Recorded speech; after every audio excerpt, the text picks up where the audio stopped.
पंतप्रधान नरेंद्र मोदी आता नोटबंदीबाबत जनतेची मतं जाणून घेणार आहेत। नमो ॲपच्या माध्यमातून सामान्य नागरिकांना 10 प्रश्नांवर आपला अभिप्राय द्यावा लागणार आहे। या माध्यमातून आता मोदी सरकारने परीक्षण सुरू केलंय।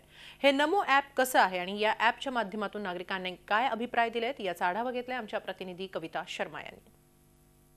देशाच्या पंतप्रधानांनी नोटबंदीच्या निर्णयानंतर आता लोकांच्या समोर एक डिमॉनिटायझेशन सर्वे म्हणून हा एक उपक्रम राबवला आहे। नमो ॲपमुळे जे नॉर्मल पब्लिक आहेत ते आपली प्रतिक्रिया ह्या ॲप जरिये देऊ शकतात।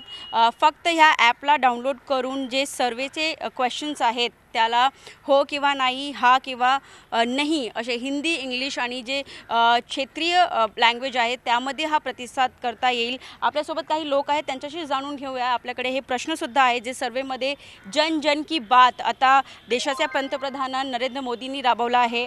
जाणून घेऊया। क्या आपको लगता है कि भारत में काला धन है? हाँ है। क्या आपको लगता है कि भ्रष्टाचार और काले धन के खिलाफ लड़ाई लड़ने और इस समस्या को दूर करने की जरूरत है? हाँ है। तुमचं काय मत आहे नेमक्या दोन्ही क्वेश्चनमध्ये? नाही, मोदी साहेबांनी जे केले हे बरोबर केलं आहे। त्याच्यामुळे जो काला पैसा है तो हे करू सकते हैं। अब काले धन की समस्या से निपटने के लिए सरकार द्वारा उठाए गए कदमों के बारे में क्या सोचते हैं? मैं तो सरकार द्वारे जे कदम उठवलेत सरकारने ते योग्य आहेत आणि मी त्यांना 5 स्टार द्यायला इच्छुक आहे। तिसरा जे प्रश्न आहे सर्वेमध्ये त्यामध्ये आपल्याला रेटिंग द्यायची आहे आणि आपण रेटिंग 5 दिली आहे। 5 का दिली आहे?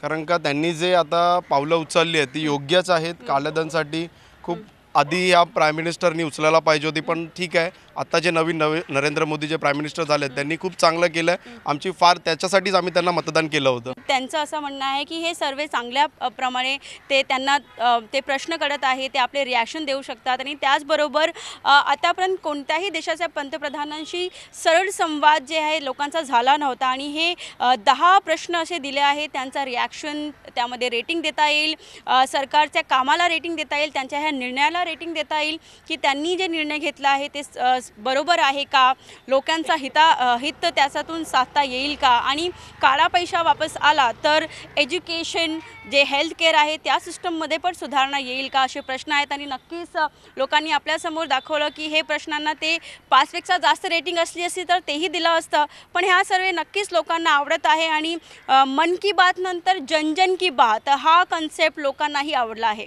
कॅमेरामॅन वैभव सोबत कविता शर्मा, झी24 तास, मुंबई।